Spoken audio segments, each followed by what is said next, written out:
Hey internet, so in a recent 5 outfit of the day for a week of work video, that's quite a mouthful, isn't it? But basically I just show you my outfits for my work week. It's one of my favorite types of videos to make for you guys. I shared a new handbag that I had purchased for this fall, and I got a lot of comments asking me to do a review, to do a haul, to just feature it in a video. So this is my new Celine mini, and this is its very own video, and I purchased it used or pre-loved from Fashion Files, so it didn't come with really anything other than one of their own dust bags. What I thought would be more useful would be for me to show you briefly what fits in this bag, and then after we've gone through what's in my Celine, I'll share with you my pros and cons, and I'll do those pros and cons with reference to other bags that I own so that you guys can hopefully get a feel for what this handbag is like. I'm hoping that this video will be especially useful if you're considering purchasing a Celine mini, because they are so very hard to actually get your hands on. So it's really hard to just get to even hold a bag from Celine, because there are so few stores that sell them. Canada especially is a terrible place to try and buy one. I've never actually seen one in a store. So when we get to the pros and cons, I'll kind of give you my 2 cents on that whole thing. But before we do that, let's just get into what I actually keep in my mini. And my main reason for purchasing this bag was so that it could be my everyday workhorse for the fall season and be a work appropriate bag. So I recently went on an overnight business trip to Toronto, and this is the bag that came with me, and it really is none the worse for wear. It travels very, very well. A large bag like this definitely lends itself to being a bucket-like bottomless pit.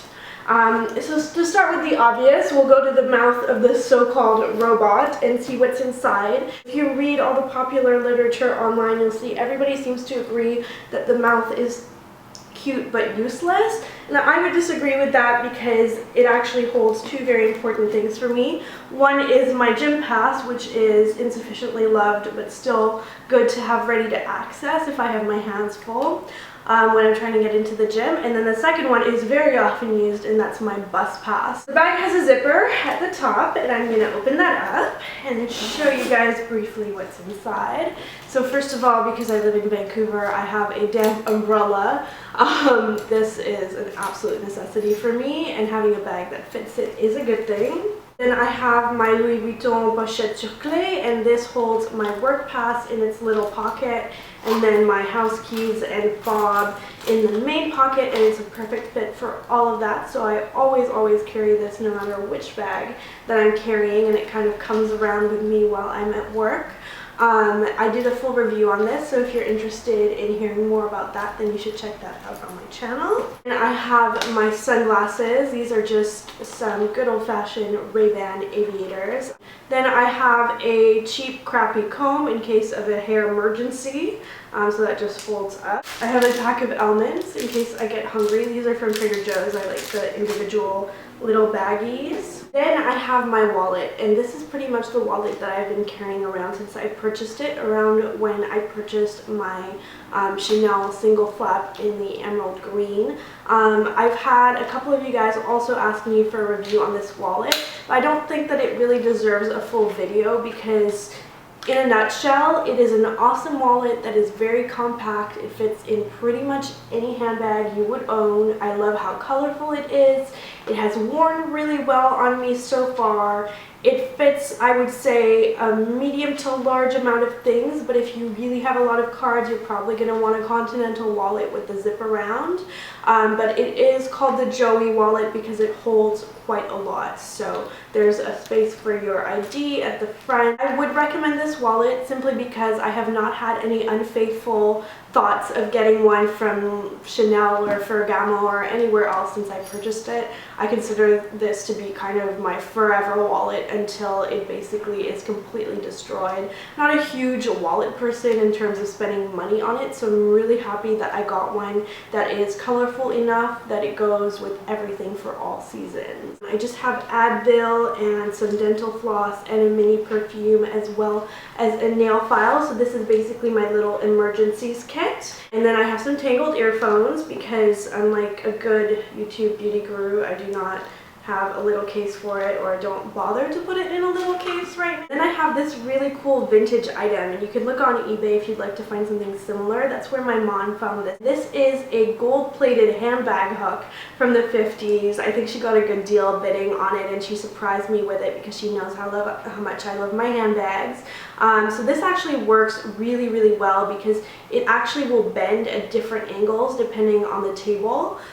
So it is better than other hooks that I've tried for handbags. The only thing is, if you hang this handbag from a table, it's so bulky that sometimes there's no room left for you. Then, because I was just traveling, I have this Dior little fabric pocket, and inside it I have my Bailey Nelson glasses. I did a collaboration with Bailey Nelson recently. These are really dirty and need to be cleaned because I wore them traveling, but these are my Sunny handmade glasses, and they are in this beautiful mauve tortoise shell. So those are my favorite glasses. At the bottom of the handbag I have two more things. One is my Burberry cosmetics case, and if you want to see what's in that, then check out any of my older what's in my handbag videos, because nothing in this has changed. It's just a panoply of lipsticks, mostly Revlon lip butters, and then this YSL number 9 Rouge Pure Couture, because that's my favorite lipstick. And then I'll show you the inside of the handbag in a second, but it has two pockets without zippers, and in one I have my Chanel powder, and in the other one I have a little cat mirror, which is so cute. You can see that flips around. That's from Hong Kong. And then I have a lip gloss from Laura Mercier, and this is the color Opal, which is a really great lip gloss. And then I have two kind of lip balm-like lip products. One is Sugar's Tinted Lip Treatment in the color Tulip, which is a really pretty corally pink. And then I have Dior's Adjusting Dior Addict Lip Glow. So basically when I say adjusting, I mean that this has no color when it goes on, but then it self-adjusts to your body's chemistry, and for me that's just like a really pretty kind of peony pink that looks really natural, and it feels like lip balm on your lips. A broken handbag hook from before my mom got me that nice one, and a $5 bill that I'm pretty sure my boyfriend just threw in there because this is his handbag too, so often his keys and stuff will be somewhere in there. So then at the back I have a pocket which is actually currently empty, and that's a zip pocket because when I travel I keep all of my expense receipts in there to keep those segregated from my other receipts, so I know what I'm paying for personally and what I'll be expensing. So that is the bag empty, and it is quite light. Let me just give you a glimpse of what it looks inside. You guys can see it basically opens very widely, and it's quite a deep bag, but because it's a square shape it lets in a lot of light, and the vented sides that are basically the wings of the robot allow you to really open it at a wide angle, so you guys can see how wide that opens, and you really can see all of your stuff in there. One zip pocket and then two no zip pockets on the inside. What you can do if you don't overfill your bag is you can basically tuck in the wings to give you a smaller, more square shape to the bag instead of the wings outlook. To give you a couple of pros and then a couple of cons for my Celine Mini, there is a 1-minute introduction on what Celines are all about. So the Celine Mini was originally derived from a piece of luggage by Phoebe Philo, who's the designer for Celine handbags and Celine in general, and she was just inspired by the shape of the handles. And so that basically was translated into the design for the Celine luggage line. The luggage line has a number of different sizes that are quite confusing to the uninitiated. So in a nutshell, from smallest to largest, you have nano, micro, mini.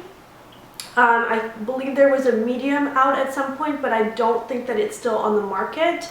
And then after that you have the Phantom line, and they have different sizes as well, and those are quite massive, and they have a much squarer base. The leather comes in two different finishes, which are pebbled and smooth. I'm told that the smooth tends to scuff a lot more, and the pebbled tends to slouch a lot more, and you guys can probably see how true that is, given that this one is pre-loved. It's probably about a year old, and you can definitely see some slouch to it, but I personally love that. I think that's a really nice way for it to wear.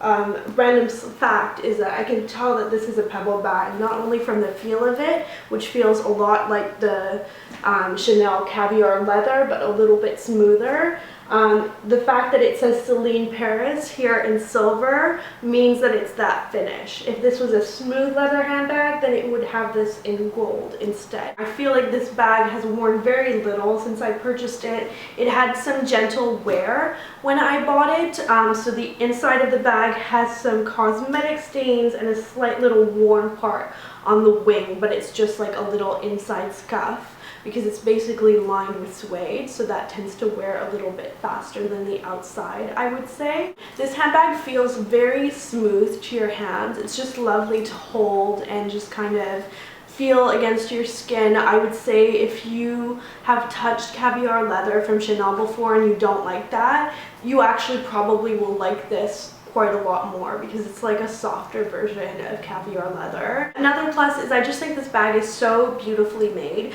Despite being used and getting an awesome deal on it, I'll list all the prices down below. I basically paid almost half price for it from the retail price.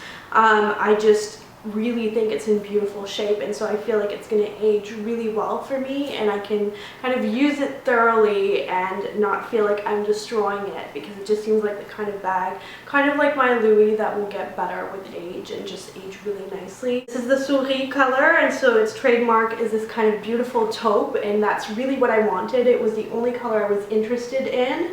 And it has this cream stitching that I was concerned would get dirty, but absolutely no parts of it can show any dirt. So I believe that the thread is actually waxed to keep it from getting too dirty, and I kind of have had a really good experience with that in general.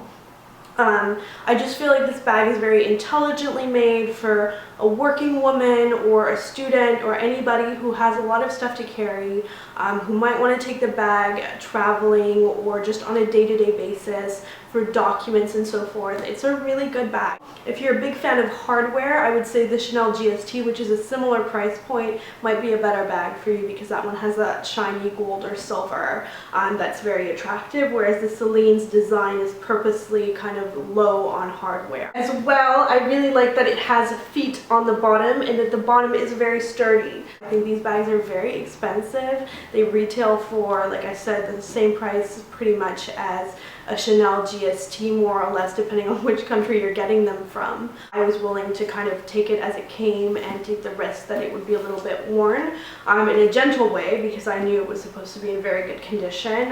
That's how they called it on Fashion Files, so I knew it would be very good, but it kind of did exceed my expectations in terms of the state of it. So I'm very happy with my purchase. I hope I answered all of your questions. There's always a lot to learn every time you make a luxury investment, or even just kind of interested in that. So I kind of urge you to ask me more questions in the comments below and do your research, because when you make a big investment like this, you want to know exactly what you're getting yourself into. So I hope my channel can be helpful to you guys with that sometimes, at least, and then just kind of keep the fun videos coming. So thank you so much for watching, and I will see you in my next video.